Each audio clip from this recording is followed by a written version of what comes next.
everyone. Welcome to another episode of Lit with Lenin Reloaded. Let me just share on Telegram before we begin. Okay.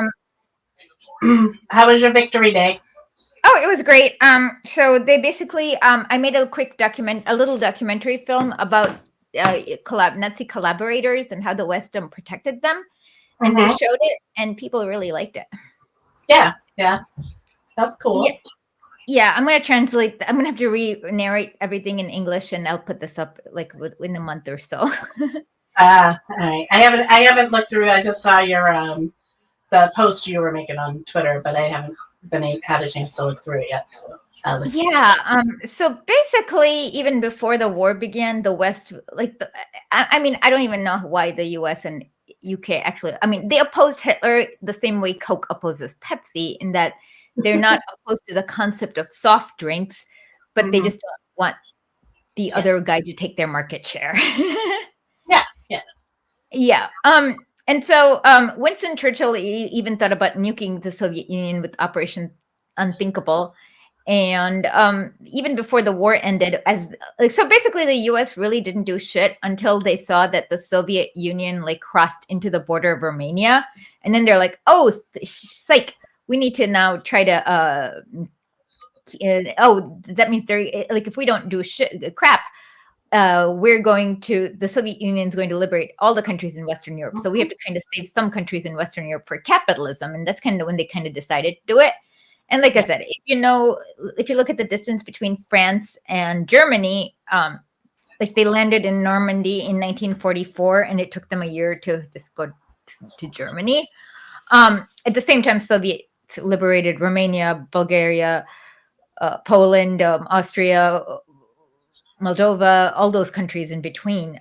So they were going at rapid speed. So you can kind of tell they're half-hearted effort. And on top of that, if you look, the U.S. dropped more bombs in the theater in Laos than they did in all of World War II, which shows you they're half-assed fight. So even before the war ended, they were like, "Oh, we need to gather anti-Soviet intelligence." And so they, right after the war, obviously the US and the UK were Nazi safe spaces. So most Nazis preferred surrendering to them because the Soviets would actually try and try them. And then once they're found guilty of all the horrors they committed, they would be shot. So Reinhard Gehlen ended up surrendering to the US in May of 1945. And he said, "Hey, if you protect me from prosecution for war crimes, I can give you all my contacts and data and all these anti-communist people." And so they were like, "Sure, whatever." And so then he gave them all that. And then the UPA, the Ukrainian Patriotic Army, was obviously evacuated with Germany because they didn't want to stay in the Soviet Union after all the atrocities they committed. And then they ended up in displaced people camps. And that's when the US basically protected them and flew them to US, Canada, Australia, South America, and enlisted the help of many of them. And it was not just the Ukrainian Patriotic Army, the Romanian Iron Guard, the Croatian Ustazi, the Hungarian Iron Cross, all of them. And they were used for anti-communist propaganda. So then basically they whitewashed their crimes, and they were like, "Oh, these are heroic fighters against Soviet oppression." And it's yes, it should be oppressing these psychotic genocidal pieces of crap. And in fact, while they were in the refugee camp, they created the anti-Bolshevik bloc. So yeah, that's the short end of it. Yeah. I don't know what's going on in the comments. Let's look at the comments, of course. There's comments coming in from Twitter, but I don't know how to.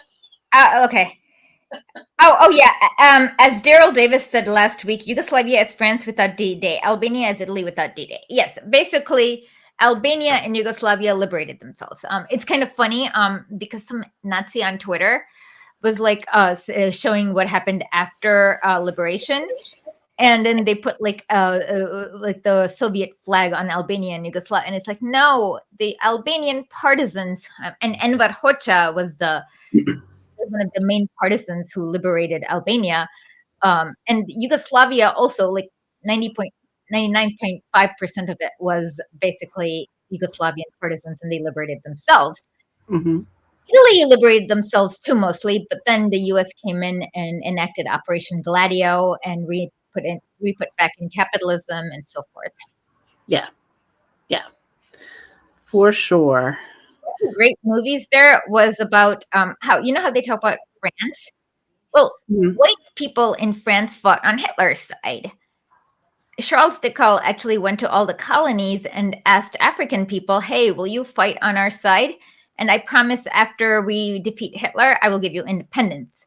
And they understood the horrors of Hitler, and so many people from Senegal, um, Burkina Faso, Mali, etc., fought. Yeah. But then they were double crossed after that. Yeah.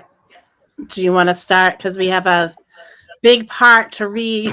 Yes. Okay. Part So of this one. is basically Lenin making fun of these Narodniks, and he actually wrote this mini book / article when he was in Samara, and he read this aloud in the Marxist circles, and everyone's like, "Yeah, that's exactly what the Narodniks want."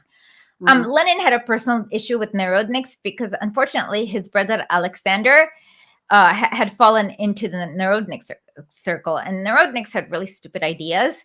First of all, they kind of wanted to skip capitalism with Russia and kind of have handicraft industries and not really industrialize Russia. And they thought that would kind of bring in some sort of utopian socialism.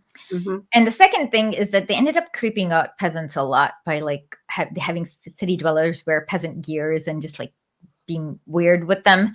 And so the peasants never trusted them. And then they also wanted to do, what is that? Propaganda of the deed. So they ended up assassinating Tsar Alexander. And Lenin's brother, also named Alexander, was part of the plot. And then he got arrested, tried, and killed and executed because of this. And so Lenin was extra against Narodniks because he knew that you can't really have these propaganda of the deed, but what you need is to raise a red army and have millions of people do strikes and continue with action. And that's the only way you're going to get a revolution. So he knew like you can't have like secret conspiracies, and he was always railed against it. Like everything that the Marxists did openly. Yeah. Do you want me to start reading or you want to read? I can start reading. Okay. Part 1. Ruskaya Bogatstva. Ruskaya Bogatstva was this pretentious magazine, and sadly it was revived after the fall of the Soviet Union. It's called Russian Wealth. It's like The Economist. It's like, basically the quality of articles is kind of like The Economist. Has launched a campaign against the Social Democrats. Last year, that is 1893, in issue number 10, one of the leading lights of this magazine, Mr. N. Mikhailovsky, announced a forthcoming polemic against our so-called Marxist or Social Democrats. Then followed Mr. S. Krivenko's article, Our Cultural Freelances, and Mr. N. Mikhailovsky, Literature and Life, Ruskaya Bogatstva, 1894. As to the magazine's own views on economic realities, these have been most fully expounded by Mr. S. Yuzhikov in the article Problems of Russia's Economic Development in numbers 11 and 12. While in general claiming to present the ideas and tactics of the true friends of the people in their magazine, these gentlemen are arch enemies of social democracy. So let us take a closer look at these friends of the people, their criticism of Marxism, their ideas, and their tactics. Mr. N. Mikhailovsky devotes his attention chiefly to the theoretical principles of Marxism, and therefore makes a special investigation of the materialist conception of history. So materialism, so if you read the one against Feuerbach,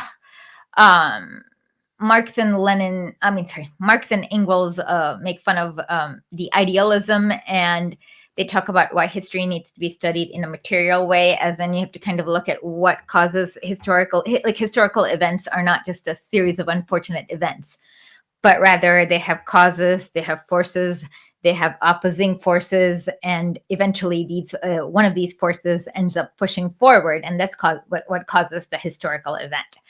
And I guess this person is not materialistic. After outlining in general the contents of the voluminous Marxist literature enunciating this doctrine, Mr. Mikhailovsky opens his criticism with the following tirade. First of all, he says, the question naturally arises, in which of his works did Marx expound his materialist conception of history? In Capital, he gave us an example of the combination of logical force with erudition, with the scrupulous investigation of all economic literature and of the pertinent, I'm not doing this accent, I'm sorry, and pertinent facts. He brought to light, I'm just going to do a normal voice. He brought to light theoretician of economic science, long forgotten or unknown to anybody today. And it did not overlook the most minute details in factory inspectors' reports or expert evidence before various special commissions. In a word, he examined this mass enormous of factual material, partly in order to provide arguments for his economic theory and partly to illustrate them. If he has created a completely new conception of the historical process, if he has explained the whole past of mankind from a new viewpoint and has summarized all hitherto existing theories on the philosophy of history, then he has done so, of course, with equal zeal. He has indeed reviewed and subjected critical analysis all the known theories of the historical process, and worked over a mass of facts of world history. The comparison with Darwin, so customary in Marxist literature, serves still more to confirm this idea. What does Darwin's whole work amount to? Certainly interconnected generalizing ideas crowning the veritable Mont Blanc of factual material. Where is the approximate work by Marx? It does not exist. Not only does no such work by Marx exist, but there is none to be found in all Marxist literature, despite its voluminous and extensive character. This whole tirade is highly characteristic and helps us to understand how little the public understand Capital and Marx. Overwhelmed by this tremendously convincing way he states his case, they bow and scrape before Marx. They laud him, at the same time entirely lose sight of the basic content of his doctrine, and quite calmly continue to sing the old songs of subjective sociology. In this connection, one cannot help... Oh, this is actually a rare time where Lenin praises Kautsky. Yeah, I think this is when we were first doing this, and we went back to this after I realized how much he didn't like Kautsky. I think this might have been either we read this or something else. And no, there's one more where he praises There's one more piece around in 1904 where he praises Kautsky too. Yeah. And then after 1911, every article he writes is about how much Kautsky sucks. All right. So there's this magazine. It rhymes with Bakobin. They actually wrote an embarrassing article about why Kautsky was right. And I'm like, no, he was not. Proof is Hitler. Like, if Kautsky was right, there would be no Hitler. Exactly. And then you had Emma Vigeland do it. Remember? Oh my God. Yeah. I can't even remember. It was some like Nazi. She cited some like Nazi, but I can't remember his name. Okay. So instead of the German, I'm going to read the English. Who would not praise a Klopstock? But will everybody read him? No. We would like to be exalted less and read more diligently. Okay. Just so, Mr. Mikhailovsky should praise Marx less and read him more diligently, or better still, give more serious thought to what he is reading. In Capital, Marx gave us an example of a combination of logical force with erudition, says Mr. Mikhailovsky. In this phrase, Mr. Mikhailovsky has given us an example of a brilliant phrase combined with the lack of substance, a certain Marxist observed. How the observation is a very just one. How indeed did this logical force of Marx's manifest itself? What were its effects? Reading the above tirade by Mr. Mikhailovsky, one might think this force was concentrated entirely on economic theories in the narrowest sense of the term and nothing more. And in order to emphasize still further the narrow limits of the field in which Marx manifested the force of his logic, Mr. Mikhailovsky lays stress on most minute details and scrupulosity on theoreticians unknown to anybody, and so forth. It would appear that Marx contributed nothing essentially new or noteworthy to the methods of constructing these theories, that he left the bounds of economic science where the earlier economists had them without extending them, without contributing a completely new conception of the science itself. Yet anybody who has read Capital knows that this is absolutely untrue. In this connection, one cannot but recall what Mr. Mikhailovsky wrote about Marx 16 years ago when arguing with the vulgar bourgeoisie, Mr. Y. Zhukovsky. The article referred to is N.K. Mikhailovsky's Karl Marx being tried by Y. Zhukovsky, published in the magazine Отечественные записки, which means fatherland or homeland notes. Perhaps the times were different. Perhaps sentiments were fresher. At any rate, both the tone and content of Mr. Mikhailovsky's article were then entirely different. The ultimate aim of this work, to lay bare the law of development in the original Das Ökonomische Bewegungsgesetz, the economic law of motion of modern society, Karl Marx says in reference to his Capital, and he adheres strictly to his program. This is what Mr. Mikhailovsky said in 1877. Let us examine this program more closely, which, as the critic admits, has been strictly adhered to. It is to lay bare the economic law of modern society, economic law of development of modern society. And it's pretty amazing that Lenin was able to dig up an 1877 article back then without the internet. I know. I think about that. Like, even like when I had to do research when I was first in college, like how much of a pain it was to get anything, because I went to school in 1988. I started college. So it was like no one had a computer. Like there wasn't even like computer labs unless you were taking like a computer course. You didn't use a computer. Yeah, so he had to, I don't know how he dug this up. Like that's pretty hardcore. He must have sat at libraries like constantly. Oh yeah, the library has a hall here called the Lenin Hall, where Lenin sat, and there's like a desk that has some of Lenin's notes there. Did they do like any kind of like what was the organization for like the library? Like, do you know, like we use like Dewey Decimal? Like, was it? Back then, well, right now it's hard to explain. I think they use the Dewey Decimal here too now, but back then I don't know. Yeah, so even harder. Like it wasn't even like probably organized for him to find everything. I think it was organized. Okay. The very formulation confronts us with several questions that require explanation. Why does Marx speak of modern society when all the economists who preceded him spoke of society in general? In what sense does he use the word modern? By what feature does he distinguish this modern society? And further, what is meant by the economic law of motion of society? We are accustomed to hear from economists, and this, by the way, one of the favorite ideas of publicists and economists of the milieu to which Russkaya Bogatstvo belongs, that only the production of values is subject to solely economic laws, whereas distribution, they declare, depends on politics, on the nature of influence and exercise on society by the government, the intelligentsia, and so forth.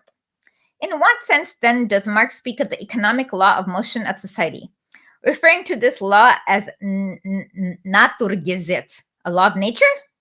How are we to understand this when so many of our native sociologists have covered realms of paper to show that social phenomena are particularly distinct from the phenomena of natural history, and that therefore investigation of the former requires the employment of absolutely distinct subjective method in sociology? All these perplexities arise naturally and necessarily, and of course only an absolute ignoramus would evade them when speaking of capital. To elucidate these questions, we shall first quote one more passage from the same preface to Capital, only a few lines lower down. From my standpoint, says Marx, the evolution of the economic formation of society is viewed as a process of natural history. It will be sufficient to compare, say, the two passages just quoted from the preface in order to say that it is here that we have the basic idea of capital, pursued, as we have heard, with strict consistency and with a rare logical force. First, let us note two circumstances regarding all this. Marx speaks one of economic formation of society only the capitalist formation, that is, he says that he investigated the law of development of this formation only and of no other. That the first, and secondly, let us note the methods Marx used in working out his deductions. These methods consisted, as we have just heard from Mr. Mikhailovsky, as scrupulous investigation of the pertinent facts. Now let us examine the basic idea of capital with our subjective philosopher so adroitly try to evade.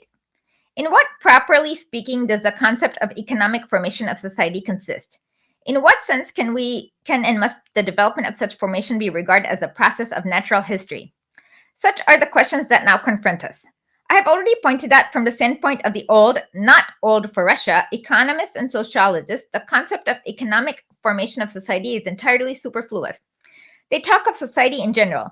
They argue with the Spencers about the nature of society in general, about the aim and the essence of society in general, and so forth. In their reasonings, these subjective sociologists rely on arguments such as the aim of society is to benefit all members. Of course, Marx said the purpose of the state is to oppress one class over another. So people just don't end up being rich and poor. It's actually a constant class war where winners and losers are selected. That makes sense. Yeah. And liberals also say that government is there to benefit all. Mm-hmm. That justice therefore demands such and such an organization. That a system that is out of harmony with this ideal organization. Sociology must start with some utopia. These words of Mr. Mikhailovsky, one of the authors of the subjective method, splendidly typify the essence of their methods. It's abnormal and should be set aside.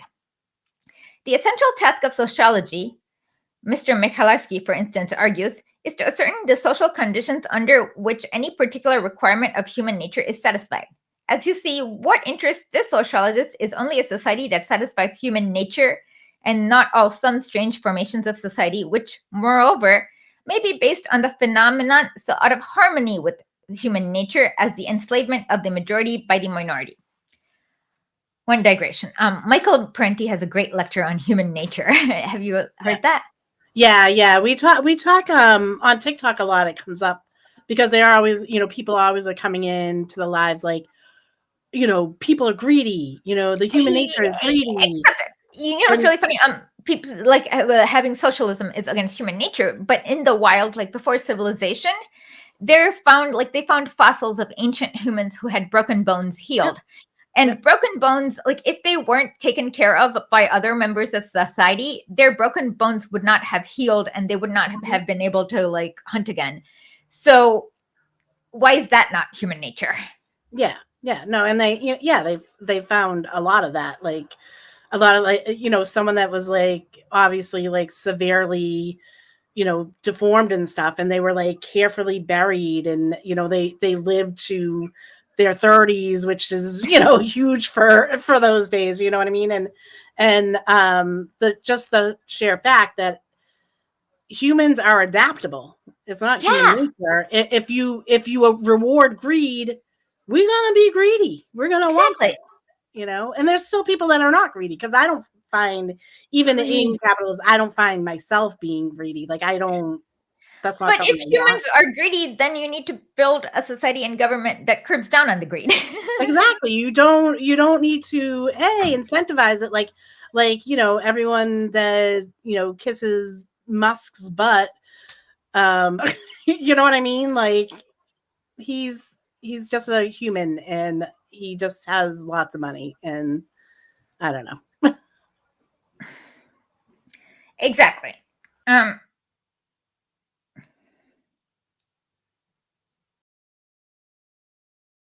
You also see that from the standpoint of this sociologist, there can be no question regarding the development of society as a process of natural history. Screensaver. Having accepted something as desirable or undesirable, the sociologist must discover the conditions in which the desirable can be realized or the undesirable eliminated. Under such and such ideals can be realized. This same Mr. Mikhailovsky reasons. What is more, there can be no talk even of development, but only of various deviations from the desirable of defects that have occurred in history as a result. Liberals do this too, where they're like, oh, the U.S., like they're just like, oh, the U.S. made few mistakes by, I don't know, the Jakarta method was a mistake. And it's like, no, that was not a mistake. That is part of the design. You know what I mean? Yeah. One of the newest things that I'm saying to liberals now is like, you say you're against violence because now, there's a big thing going on now. They're all talking against revolution. You don't want revolution. You just want change. You don't want that revolution. How do you get change without a revolution? Yes. And so, what I'm saying to them is, you say you're against violence, but you don't want us to, self-defend against the violence. They're only against violence by the downtrodden and by the poor. They're okay with violence as status quo. Yeah. The daily violence of the police state, the daily violence, they're okay with that. They just don't like people who are downtrodden to strike back. And the other thing is, if you believe Trump is the ultimate evil in the whole world, that you've been convinced of that, and your system brought you Trump, why are you supporting that system? Exactly. That's all I have to say. Yeah. As a result of the fact that people were not clever enough and were unable to properly understand what human nature demands, were unable to discover the conditions for realization of such a rational system. It is obvious that Marx's basic idea that the development of social economic formations is a process of natural history cuts at the very root of this childish morality, which lays claim to the title of sociology. By what means did Marx arrive at the basic idea? He did so by singling out the economic sphere from the various spheres of social life, by singling out production relations from all social relations as being basic, primary, determining all other relations. Marx himself has described the course of his reasoning on this question as follows. The first work which I undertook for a solution of the doubts which assailed me was the critical review of the Hegelian philosophy of the right. My investigation led to the result that legal relations as well as forms of state are to be grasped neither from themselves nor from the so-called general development of the human mind, but rather have their roots in the material conditions of life, the sum total of which Hegel, following the examples of Englishmen and Frenchmen of the 18th century, combines under the name of civil society. That, however, the anatomy of civil society is to be sought in political economy. The general result at which I arrived can be briefly formulated as follows. The social production of their life, men enter into definite relations. Relations of production which correspond to a definite stage of development of their material productive forces. The sum total of these relations of production constitute the economic structure of society, the real foundation on which a legal and political superstructure, and to which correspond definite forms of social consciousness. The mode of production of material life conditions the social, political, and intellectual life and process in general. It is not the consciousness of men that determines their being, but on the contrary, their social being that determines their consciousness. At a certain stage of their development, the material productive forces of society come in conflict with existing relations of production, or what is but a legal expression for the same thing, with the property relations within which they have been at work hitherto. From the forms of development of the productive forces, these relations turn into their fetters and then begin an epoch of social revolution. With the change of the economic foundation, the entire immense superstructure is more or less rapidly transformed. In considering such transformations, a distinction should always be made between material transformations of the conditions of production, which should be established in terms of natural science, and the legal and political and religious, aesthetic, or philosophic, in short, ideological forms in which men become conscious of this conflict and fight it out. Just as our opinion of an individual is not based on what he thinks of himself, so we cannot judge of such a period of transformation by its own consciousness. On the contrary, this consciousness must be explained from the contradictions of material life, and from the existing conflict between social productive forces and the relations of production. In broad outlines, Asiatic, ancient, feudal, and modern bourgeoisie modes of production can be designated as progressive epochs in the economic formation of society. That's true. I mean, compared to foraging, farming is better because you have constant food to eat. Yeah, I mean,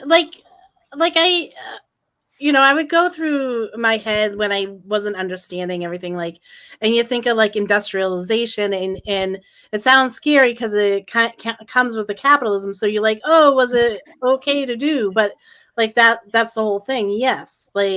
Yeah, I mean, without industrialization, we wouldn't be able to have the world population as it is, because so many people would be needed to put their labor in the field, like digging, and industrialization freed up that labor.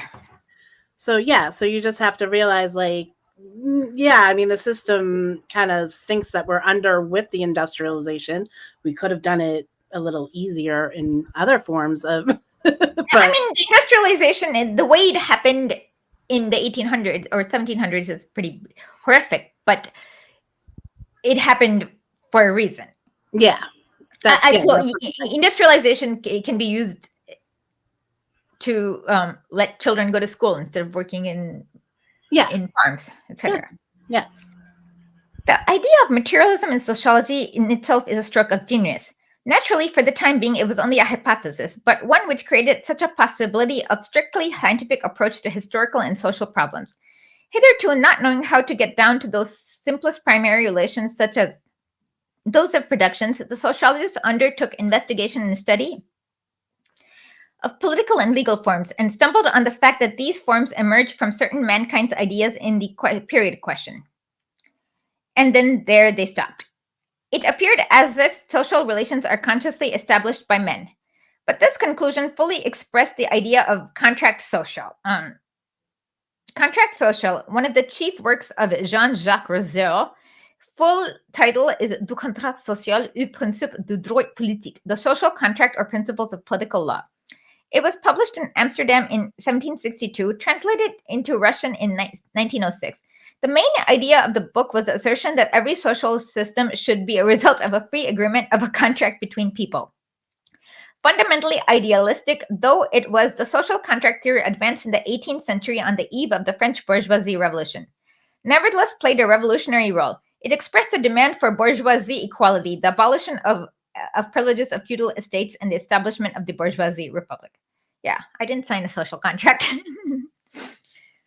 Would the U.S. Constitution be a social contract? No, because most people didn't agree to it. I mean, that's what I'm saying. Like, yeah. they tell us that we agreed to it when we were born, but we didn't.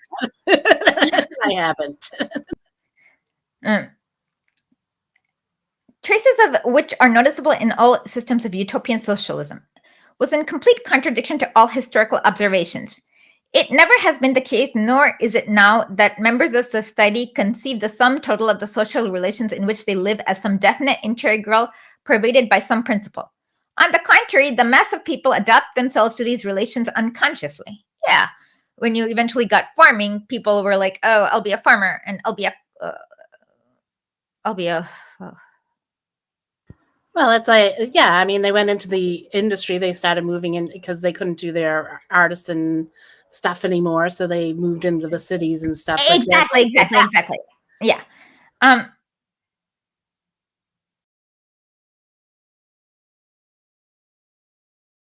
have so little conception of them as specific historical social relations that, for instance, an explanation of the exchange relations under which people have lived for centuries was only found in very recent times.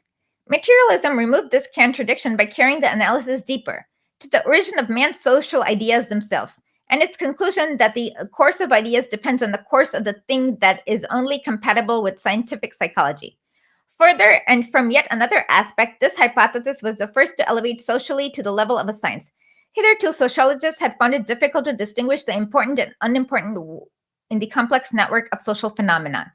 That is the root of subjectivism in sociology, and had been unable to discover any objective criterion for such a demarcation. Materialism provided an absolutely objective criterion by singling out production relations as the structure of society, and by making it possible to apply these relations that general scientific criterion of recurrence whose applicability to the sociology the subjectivists denied. So long as they consigned themselves to ideological social relations, such as before taking shape, pass through man's consciousness, they could not observe recurrence and regularity of the social phenomenon of the various countries, and their science was at best a description of these phenomena, a collection of raw material. The analysis of material social relations, i.e. those that take shape without passing through man's consciousness, when exchanging products, man enters into production relations without even realizing that there is a social relation of production here. The analysis of material social relations at once made it possible to observe recurrence and regularity and to generalize the system of various countries in the single fundamental concept, social formation.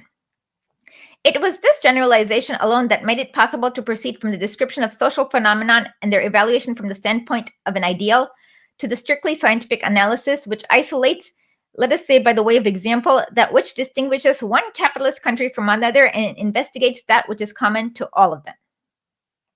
Thirdly, and finally, another reason why this hypothesis for the first time made a scientific sociology possible was that the only reduction of social relations to production relations and of latter to the level of productive forces provided a firm basis for the conception that the development of formations of society is a process of natural history. It goes without saying that without such a view, there can be no social science. The subjectivists, for instance, although they admitted that the historical phenomenon conformed to law, they were incapable of regarding their evolution as a process of natural history, precisely because they came to a halt before the man's social ideas and aims were unable to reduce them to material social relations. Then, however, Marx, who had expressed this hypothesis in the 40s, set out to study the factual nota bene material. He took one of the social economic formations, the system of commodity production, and on the basis of vast mass data, which he studied for not less than 25 years, gave a most detailed analysis of the laws governing the function of this formation and its development. This analysis is confined exclusively to the production relations between members of society, without ever resorting to features outside the sphere of these production relations for an explanation. Marx makes it possible to discern how commodity organization of social economy develops and how it becomes transformed into capitalist organization, creating antagonistic classes, antagonistic within the bonds of production relations, the bourgeoisie and the proletariat, and how it develops the productivity of social labor, and thereby introduces an element that becomes irreconcilably contradictory to the foundations of this capitalist organization itself. Yeah. The skeleton is such is the skeleton of capital. The whole point, however, is that Marx did not content himself with the skeleton, and he did not confine himself to economic theory in the ordinary sense of the term, that while explaining the structure and development of the given formation of society exclusively through production relations, he nevertheless everywhere and incessantly scrutinized the superstructure corresponding to the production relations, the clothed skeleton in the flesh and blood. The reason that Capital has enjoyed such a tremendous success is that this book by a German economist showed the whole capitalist formation to the reader as a living thing, with its everyday aspects, with the actual social manifestation of class antagonisms inherent in production relations, with the bourgeoisie political superstructure that protects the rule of the capitalist class, and with the bourgeoisie ideas of liberty, equality, and so forth, with the bourgeoisie family relationships. It will now be clear that the comparison with Darwin is perfectly accurate. Capital is nothing but certain closely intercollected generalizing ideas that crowning a veritable Mont Blanc of factual material. If anyone has read Capital and contrived not to notice these generalizing ideas, it is not the fault of Marx, who have, as we have seen, pointed to these ideas even in the preface. And that is not all. Such a comparison is correct only from the external aspect, for which some unknown reason particularly interests Mr. Mikhailovsky, but also from the internal aspect. Just as Darwin put an end to the view of animal and plant species being unconnected, fortuitous, created by God, immutable, and was the first to put biology into an absolute scientific basis by establishing the mutability and succession of species, so Marx put an end to the view of society as a mechanical aggregation of individuals, which allows all sorts of modifications at the will of authorities, and if you like, at the will of society and the government, which emerges and changes casually, was the first to put sociology on a scientific base by establishing the concept of the economic formation of society as a sum total of given production relations, by establishing the fact that the development of such formations is a process of natural history. Now, since the appearance of capitalism, the materialist conception of history is no longer a hypothesis, but a scientifically proven proposition. Until we get some other attempt to give a scientific explanation of the functioning and development of society, of formation of society, mind you, not the way of life of some country or people or even class, etc. Another attempt, just as capable of introducing into pertinent facts as materialism is, that is just as capable of presenting a living picture of a definite formation while giving it a strictly scientific explanation. Until then, the material conception of history will be a synonym, how do you pronounce that word? Synonym? Oh, I'm sorry. I was just trying to catch up on the police. Where are you? Synonymous or? Synonym. Oh, synonym. Yeah. Synonym for It'll social be a science. synonym. Yeah. Materialism is not primarily a scientific conception of history, as Mr. Michalowski thinks, but the only scientific conception of it. Now you can imagine anything funnier than the fact that there are people who have read Capital without discovering any materialism here. Noam Chomsky. Where is it? Asks Mr. Michalowski in sincere perplexity. He has read the Communist Manifesto and fails to notice that the explanations it gives of modern legal, political, family, religious, and philosophical is a materialist one. And even the criticism of the socialist and communist theories seeks and finds roots in such production relations. He has read The Poverty of Philosophy and failed to notice that its analysis of Proudhon's sociology is made from the materialist standpoint, and that the criticism and solution propounded by Proudhon for the most diverse historical problems is based on principles of materialism, and that the author's own indications as to where the data for the solutions of all these problems are to be sought all amounts to the reference of production relations. He has read Capital and failed to notice that he had before him a model of scientific and materialist analysis of one of the most complex formations of society. A model recognized by all and surpassed by none. And here he sits and exercises his mighty brain over the profound problem: in which of his works did Marx expound his material conception of history? Anyone acquainted with Marx would answer this question by another: in which of his works did Marx not expound his material conception of history? But Mr. Michalowski will probably learn of Marx's material investigations only when they're classified and properly indexed by some sophistical work of history by some Karyeyev under the heading Economic Materialism. But the funniest of all that is that Mr. Michalowski accuses Marx of not having reviewed all known theories of the historical process. This is amusing indeed. Of what did 9/10 of these theories consist? Of a purely a priori dogmatic abstract discourses on what is society, what is progress, and the like. I purposely take examples which are dear to the heart and the mind of Mr. Michalowski. But then such theories are useless because of the very fact that they exist. They are useless because they're basic methods, because of their solid, unrelieved metaphysics. For to begin by asking what is society and what is progress is to begin at the end, where you'll get a conception of society and progress in general, if you have not studied the single social formation in particular. If you have not even been established this conception, if you have not even been able to approach a serious factual investigation of an objective analysis of social relations of any kind.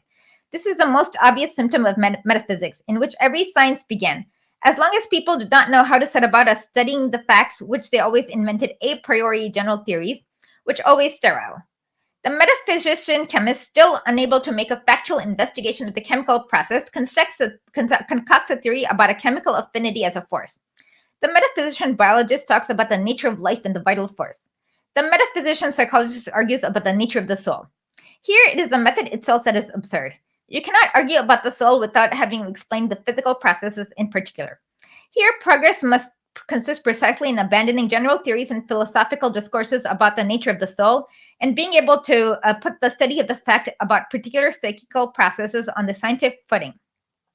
Therefore, Mr. Mikhailovsky's accusation is exactly similar to that of the metaphysician psychologist who has spent all his life writing investigations in the nature of the soul, without knowing exactly how to explain a single physical phenomenon, even the simplest, and then starts accusing scientific psychologists of not having reviewed all known theories of the soul.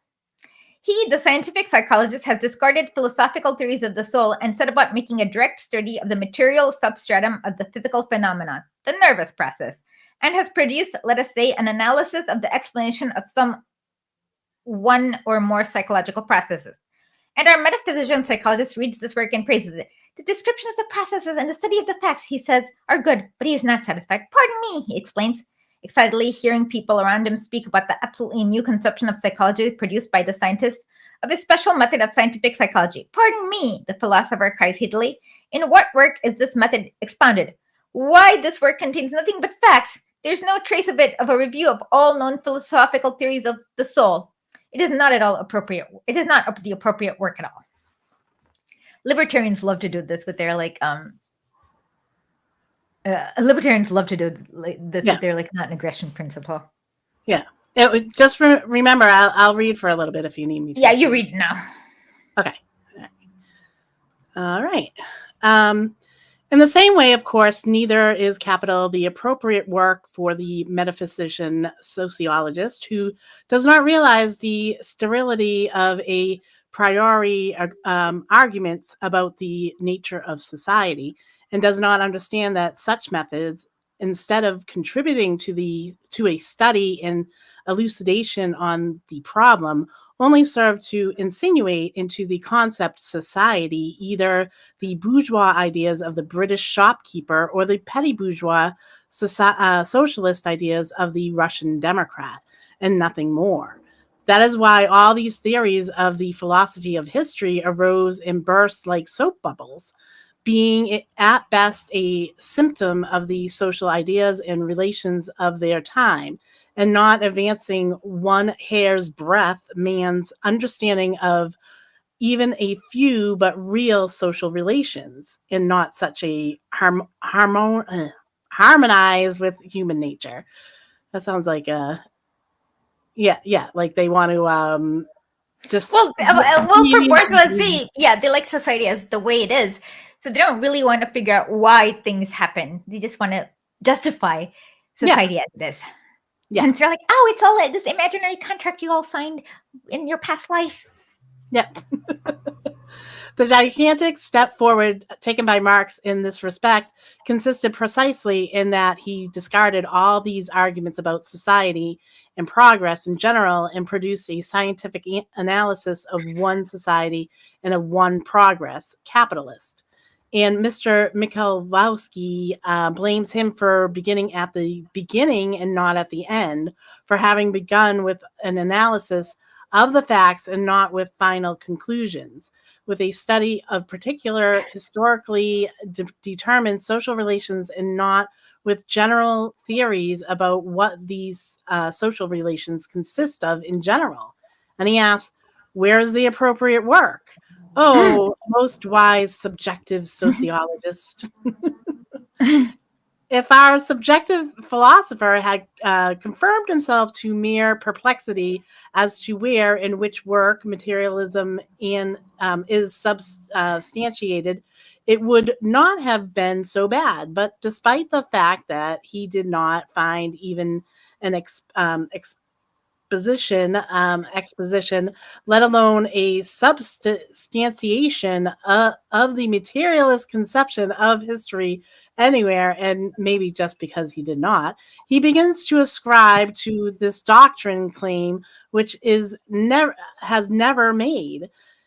He quotes a passage from Bloss to the effect that Marx proclaimed an entirely new conception of history, and without further ado goes on to declare that the theory claims to have explained to mankind the past, to have explained the whole past of mankind, and so on.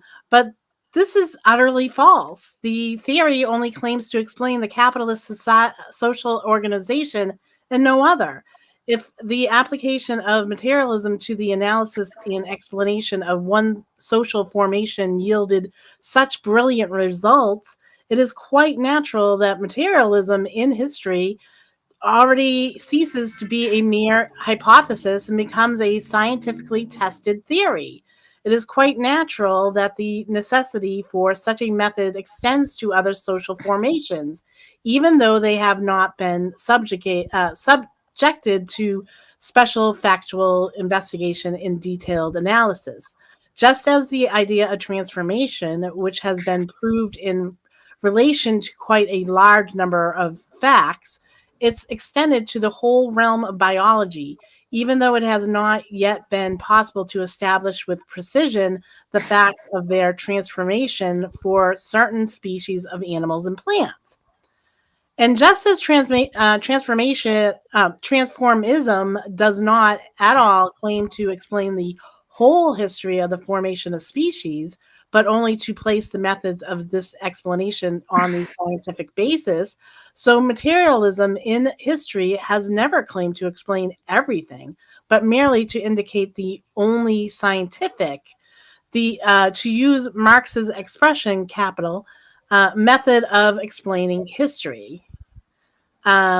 One may therefore judge how ingenuous, earnest, and seemly are the methods of controversy employed by Mr. Michalowski when he first misrepresents Marx by ascribing to materialism in history the absurd claims of explaining everything, of finding the key to all historical locks. Claims which were, of course, refuted by Marx immediately and in very biting style in his letter on Michalowski's articles, then pulls faces at these claims of his own invention, and finally accurately citing Engels' ideas, accurately because in this case a quotation and not a paraphrase is given, to the effect that political economy, as understood by the materialists, has still to be brought into being, and that such economic science as we possess up to the present is limited almost exclusively to the history of the capitalist society. Draws the conclusion that these words greatly narrow the field of operation of economic materialism. What infinite naivety or what infinite conceit of man must have to count on such tricks passing unnoticed. First, he misrepresents Marx, then pulls faces at his own pack of lies, then accurately cites precise ideas, and now has the insolence to declare that they narrow the field of operation of economic materialism. The kind of quality that Mr. Michalowski's twisting may have be seen from the following example. Marx nowhere substantiates them, i.e., the foundations of the theory of economic materialism, says Mr. Michalowski. True, Marx and Engels thought of writing a work dealing in the history of philosophy in the philosophy of history. Philosophy. I can't go from philosophical to philosophy philosophy of history, and even did write one in 1845 to 1846, but it was never published. Engels says, the finished portion of this work consists of an exposition of the materialist conception of history, which proves only how incomplete our knowledge of economic history still was at the time. Thus, concludes Mr. Michalowski, the fundamental points of scientific socialism and the theory of economic materialism were discovered and were then expounded in the manifesto at the time when, as one of the authors himself admits, they were poorly equipped with the knowledge needed for such a work. This guy doesn't understand at all. Yeah. A charming way of criticizing, is it not? Engels says that their knowledge of economic history was poor and that for this reason they did not publish their work of a general character of the history of philosophy. Mr. Michalowski garbles this to make it mean that their knowledge was poor for such a work as the elaboration of the fundamental points of scientific socialism.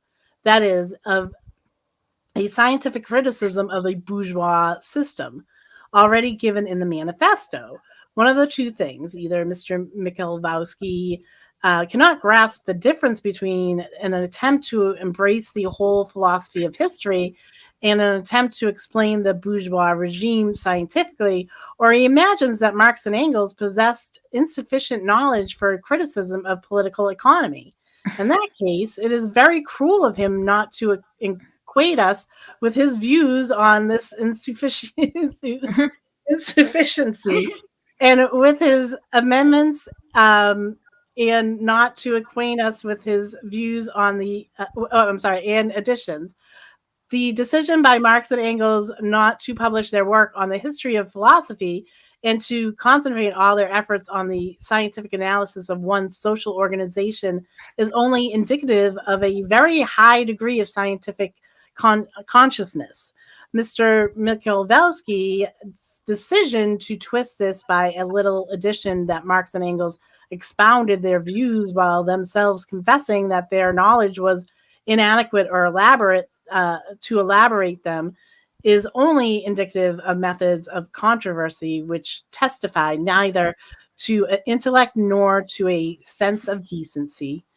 Here is another sample. More was done by Marx's alter ego Engels to substantiate economic materialism as a theory of history, says Mr. Michalowski. He wrote a special historical work, The Origin of the Family, Private Property, and the State, in the light of Anschluss. Okay. Anschluss. The researches of Morgan. This Anschluss is truly noteworthy. The book of the American Morgan appeared many years after Marx and Engels had announced the principles of economic materialism and entirely independently of it. And then says Michalowski, the economic materialists associates themselves with this book. Moreover, since there was no class struggle in prehistoric times, they introduced an amendment to the formula of the materialist conception of history, indicating that in addition to the production of material values, a determining factor is the production of man himself, i.e., procreation, which played a primary role in the primitive era when the productivity of labor was still very undeveloped. This guy really doesn't understand anything he reads.